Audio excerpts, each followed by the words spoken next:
Hi hello ನಮಸ್ಕಾರ ಸ್ನೇಹಿತರೆ, ನನ್ನ ಕಲಿಕೆ ಯೂಟ್ಯೂಬ್ ಚಾನಲ್ಗೆ ಸ್ವಾಗತ. ಈ ವಿಡಿಯೋದಲ್ಲಿ ಕೆಸೆಟ್ ಕನ್ನಡ ವಿಷಯದ ಶಿಕ್ಷಕರಿಗೆ ಅಥವಾ ಕನ್ನಡ ವಿಷಯವನ್ನು MA ಕನ್ನಡವನ್ನು ಮುಗಿಸಿರ್ತಕ್ಕಂಥವರಿಗೆ ಈ ಒಂದು ವಿಡಿಯೋ ತುಂಬ ಅನುಕೂಲವಾಗಲಿದೆ. ಮೊದಲ ಬಾರಿಗೆ ನಮ್ಮ ಚಾನಲನ್ನು ವೀಕ್ಷಿಸ್ತಕ್ಕಂತಹ ವೀಕ್ಷಕರಿಗೆ ಮೊದಲು ಈ ನನ್ನ ಕಲಿಕೆ ಯೂಟ್ಯೂಬ್ ಚಾನಲನ್ನು ದಯವಿಟ್ಟು ಸಬ್ಸ್ಕ್ರೈಬ್ ಮಾಡಿ, ಶೇರ್ ಮಾಡಿ ಹಾಗೂ ಲೈಕ್ ಮಾಡಿ.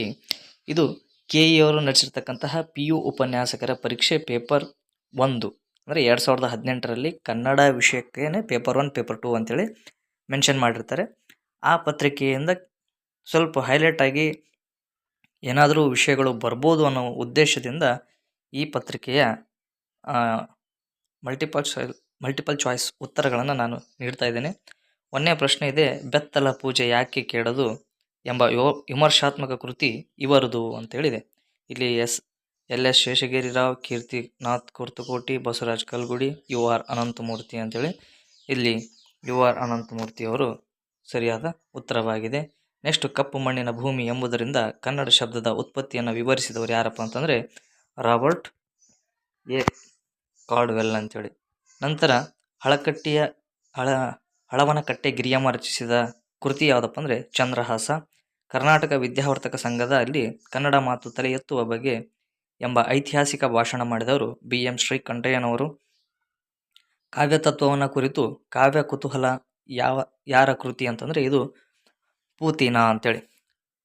ನೆಕ್ಸ್ಟು, ಅಚ್ಚಗನ್ನಡ ಎಂಬ ಪದ ಪ್ರಯೋಗಿಸಿರುವ ಕೃತಿ ಯಾವುದಪ್ಪ ಅಂತಂದರೆ ಅಚ್ಚಕನ್ನಡ ಎಂಬ ಪದ ಪ್ರಯೋಗಿಸಿರುವ ಕೃತಿ ಶಬ್ದಮಣಿ ದರ್ಪಣ. ಮುಂಡಾಸು ಇದು ಕನ್ನಡದ ಈ ಪ್ರಾದೇಶಿಕ ಪ್ರಭೇದದ ಪದ, ಅಂದರೆ ಉತ್ತರ ಕರ್ನಾಟಕದಲ್ಲಿ ಇದು ಪ್ರಸಿದ್ಧವಾಗಿರ್ತಕ್ಕಂಥ ಪದ. ನೆಕ್ಸ್ಟು, ನಂಜರಾಜನ ಆಶ್ರಯದಲ್ಲಿದ್ದ ಕವಿ ಯಾರು ಅಂತ ಕೇಳ್ತಾ ಇದ್ದಾರೆ. ಇಲ್ಲಿ ನಂಜುಂಡ ಅನ್ನೋರು ಸರಿಯಾದ ಉತ್ತರ. ಕವಿರಾಜ ಮಾರ್ಗ ಕೃತಿಯು ಮೊದಲ ಮುದ್ರಣಗೊಂಡಿದ್ದು ಯಾವಾಗ ಅಂತೇಳಿ 1898. ಕವಿರಾಜ ಮಾರ್ಗ ಕೃತಿಯು ಮೊದಲು ಮುದ್ರಣಗೊಂಡಿದ್ದು 1898ರಲ್ಲಿ. ಬೊಂಬೆಯಾಟದ ತೊಗಲು ಗೊಂಬೆಯನ್ನು ಯಾವ ಪ್ರಾಣಿಯ ಚರ್ಮದಿಂದ ತಯಾರಿಸುತ್ತಾರೆ ಅಂತಂದರೆ ಜಿಂಕೆ.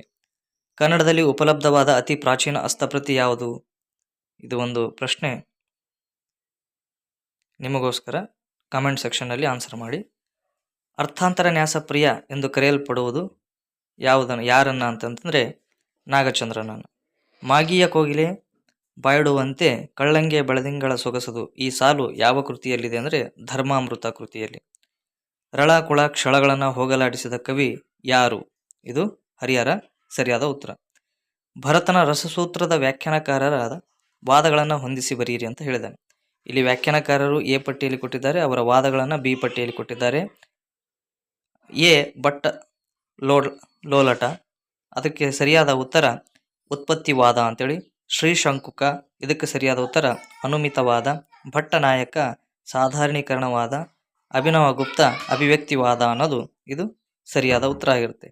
ಯಾವುದೇ ಸಂಸ್ಕೃತ ಕಾವ್ಯದ ಮಾದರಿಯನ್ನು ಅನುಸರಿಸದೆ ಬರೆದ ಪದ್ಮಕಾವ್ಯ ಯಾವುದಪ್ಪ ಅಂದರೆ ವರ್ಣಕ. ನೆಕ್ಸ್ಟ್ 17ನೇ ಪ್ರಶ್ನೆ, A comparative grammar of the Dravidian languages ಬರೆದವರು ಯಾರಪ್ಪ ಅಂದರೆ ಕಾರ್ಡ್ವೆಲ್ ಅನ್ನೋರು. 18ನೇ ಪ್ರಶ್ನೆ, ಕನ್ನಡ ಲಕ್ಷಣ ಗ್ರಂಥವನ್ನು ಹೊಂದಿಸಿ ಬರೆಯಿರಿ ಅಂತ ಹೇಳಿದ್ದಾರೆ. ಇಲ್ಲಿ ಕನ್ನಡ ಅಲಂಕಾರಿಕ ಮತ್ತು ಅಲಂಕಾರಿಕ ಕೃತಿಗಳು. ಆಪ್ಷನ್ ಇಲ್ಲಿ ಶ್ರೀ ವಿಜಯ ಯಾವುದನ್ನು ಬರಿತಾನಪ್ಪ ಅಂತಂದರೆ ಕವಿರಾಜ ಮಾರ್ಗ. ನಾಗವರ್ಮಂದು ಕಾವ್ಯಾವಲೋಕನ. ಉದಯಾದಿತ್ತಂದು ಉದಯಾದಿತ್ಯಲಂಕಾರ. ಕವಿ ಕಾಮದೇವಂದು ಶೃಂಗಾರ ರತ್ನಾಕರ. ಸಾಳ್ವಂದು ರಸರತ್ನಾಕರ ಅನ್ನೋದು ಸರಿಯಾದ ಉತ್ತರ ಆಗಿರ್ತವೆ. 19ನೇ ಪ್ರಶ್ನೆ, ಅರಿಸ್ಟಾಟಲ್ ಕಥಾರ್ಸಿಸ್ ಪರಿಕಲ್ಪನೆಯ ಸಾಮ್ಯತೆ ಇರುವ ಭಾರತೀಯ ಪರಿಕಲ್ಪನೆ ಯಾವುದಂದರೆ ರಸ ಸಿದ್ಧಾಂತ. 20ನೇ ಪ್ರಶ್ನೆ, ಗಂಗಾಧರಂ ಶಾಸನವನ್ನು ಮೊದಲು ಓದಿದವರು ಯಾರು? ಡಾಕ್ಟರ್ N ವೆಂಕಟರಮಣಯ್ಯ ಅನ್ನೋರು. 21ನೇ ಪ್ರಶ್ನೆ, ಪಳಗನ್ನಡಂ ಪೊಲಗಿಡಿಸಿ ನುಡಿವರ್ ಎಂಬ ಉಕ್ತಿ ಈ ಕೃತಿಯಲ್ಲಿದೆ ಅಂದರೆ ಅದಕ್ಕೆ ನೇರವಾದ ಉತ್ತರ ಕವಿರಾಜ ಮಾರ್ಗ. 22ನೇ ಪ್ರಶ್ನೆ, ಸಹನ ಕಾದಂಬರಿಯಲ್ಲಿ ಈ ಸಮುದಾಯದ ಮಹಿಳಾ ಸಮಸ್ಯೆಗಳು ಪ್ರತಿಬಿಂಬಿತವಾಗಿದೆ ಅಂದರೆ ಇದಕ್ಕೆ ನೇರವಾದ ಉತ್ತರ ಮುಸ್ಲಿಂ. 23ನೇ ಪ್ರಶ್ನೆ, ಮನಜವರಯ್ಯನವರ ಮಾಗಿ ಕೃತಿಯು ಈ ಸಾಹಿತ್ಯ ಪ್ರಕಾರದ್ದು, ಅದು ಕಾದಂಬರಿಯ ಪ್ರಕಾರವಾಗಿರ್ತಕ್ಕಂಥ ಮಾಗಿ ಕೃತಿ. 24ನೇ ಪ್ರಶ್ನೆ, ಬದುಕು ಬಯಲು ಹಿಜಡ ಒಬ್ಬಳ ಆತ್ಮಕಥನವನ್ನು ಕನ್ನಡಕ್ಕೆ ಅನುವಾದಿಸಿದವರು ಯಾರಪ್ಪ ಅಂದರೆ D ಆಗಿರ್ತಕ್ಕಂಥ ಆನ್ಸರ್ ದು ಸರಸ್ವತಿಯವರು. 25 ಭವತಿ ಭಿಕ್ಷಾಂ ದೇವಿ ಎಂಬ ಸಪ್ತಾಕ್ಷರಿ ಮಂತ್ರ ಬಳಕೆ ಮಾಡಿದವರು ಮುದ್ದಣ್ಣನವರು. ರುದ್ರಾಭಟ್ಟನ ಅಲಂಕಾರ ಕೃತಿ ಶೃಂಗಾರ ತಿಲಕ. ಪಂಪಭಾರತ ಕೃತಿಯನ್ನು ಮೊದಲು ಪರಿಷ್ಕರಿಸಿ ಪ್ರಕಟಿಸಿದವರು BL ರೈಸ್ರವರು. 28ನೇ ಪ್ರಶ್ನೆ ವಸಾಹತು ವಿರೋಧಿ ಲಾವಣಿಗಳನ್ನು ಸಂಗ್ರಹಿಸಿದವರು ಯಾರಪ್ಪ ಅಂದರೆ ಅಧಿಕಾರಿ JF ಪ್ಲಿಟ್ಟನ್ ಅವರು. 29ನೇ ಪ್ರಶ್ನೆ ದಡಿಗ ಮತ್ತು ಮಾಧವ ಎಂಬುವರು ಯಾವ ರಾಜ್ಯ ಮನೆತನಕ್ಕೆ ಸೇರಿದವರಪ್ಪ ಅಂತಂದರೆ ಇವರು ಗಂಗರೋಗಿ. 30ನೇ ಪ್ರಶ್ನೆ ಬಸವಣ್ಣ ಪ್ರಿಯ ಚನ್ನಸಂಗಯ್ಯ ಎಂಬುದು ಈಕೆಯ ಅಂಕಿತ ನಾಮ, ನಾಗಲಾಂಬಿಕೆಯ ಅಂಕಿತ ನಾಮವಾಗಿದೆ. ಕವಿರಾಜ ಮಾರ್ಗವನ್ನು ಮೊದಲು ಸಂಪಾದಿಸುವವರು KB ಪಾಠಕ್ ಅನ್ನೋರು. 32ನೇ ಪ್ರಶ್ನೆ ಸ್ವಾಮಿ ಅಪರಂಪರ ಕಾದಂಬರಿಯು ಈ ಭಾಗದ ರಾಜಕೀಯ ಇತಿಹಾಸವನ್ನು ವಸ್ತುವಾಗಿ ಹೊಂದಿದೆ. ಇದು ಕೊಡಗು ಮತ್ತು ಸುಳ್ಯ ಅನ್ನೋರು. ಇದು ರಾಜಕೀಯವಾದ ಇತಿಹಾಸವನ್ನು ಹೊಂದಿದೆ. ತರಾಸೂರವರ ಪೌರಾಣಿಕ ಕಾದಂಬರಿ ಅದು ಬೆಳಕು ತಂದ ಬಾಲಕ ಅನ್ನೋದು. ಮಾಸ್ತಿಯವರ ಚನ್ನಬಸವ ನಾಯಕ ಕಾದಂಬರಿಯ ವ್ಯಕ್ತಿ ಈ ಸಂಸ್ಥಾನದ ಉತ್ತರಾಧಿಕಾರಿಯಾದವನು ಯಾರಪ್ಪ ಅಂದರೆ ಬಿದನೂರಿನ ಸಂಸ್ಥಾನದ ಉತ್ತರಾಧಿಕಾರಿಯಾಗಿರ್ತಾರೆ. ನೆಕ್ಸ್ಟ್ 35ನೇ ಪ್ರಶ್ನೆ ಸುಮತೀಂದ್ರೆ ನಾಡಿಗರ್ ಬೊಕ್ಕತಲೆಯ ನರ್ತಕಿಯು ಒಂದು, ಅದು ಅಸಂಗತ ನಾಟಕ. ಇದು ರೂಪದಕ ಪ್ರಭೇದವಾಗಿದೆ. ಅಂದರೆ ಇಲ್ಲಿ ಅಭೇದಕ ರೂಪ ಮತ್ತು ತದ್ರೂಪ ರೂಪಕ ಅನ್ನೋದೇನಪ್ಪ ಅಂತಂದರೆ ಇದು ರೂಪದಕ ಪ್ರಭೇದವಾಗಿದೆ. ಅಂದರೆ ಉತ್ಪ್ರೇಕ್ಷ ರೂಪಕ ಇದು ಅಲ್ಲ.